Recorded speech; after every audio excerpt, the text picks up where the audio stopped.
Une femme au foyer vêtue simplement est entrée dans une boutique de luxe. Aucun des vendeurs snobs ne l'a accueillie. Seule une vendeuse s'est avancée spontanément pour la servir.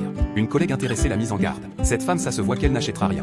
Mais la vendeuse pensait que tous les clients méritaient du respect. Elle a donc présenté les articles avec patience. Après avoir fait le tour du magasin, la femme a soudain demandé: « Vous n'avez rien de plus cher dans ce magasin ?» La vendeuse a répondu honnêtement: « Le plus cher, ce sont les pièces de haute couture à plus d'1 million. Je veux l'acheter. » La réponse de la cliente a beaucoup surpris la vendeuse. Après avoir confirmé, elle a vite invité la cliente dans le salon VIP. Elle a sorti le catalogue et expliqué chaque modèle en détail. En parlant de la pièce la plus chère, elle a avoué ne l'avoir vue que dans les vidéos de formation. L'objet réel était extrêmement rare. La cliente n'a pas hésité. « Celle-là, je la commande, je veux voir à quoi elle ressemble en vrai. » La vendeuse appelée Mani a insisté: « Le prix dépasse 1 million. » Mais la femme a répondu avec désinvolture: « Ce n'est pas cher. » C'est alors que la vendeuse a compris, c'était une cliente fortunée discrète.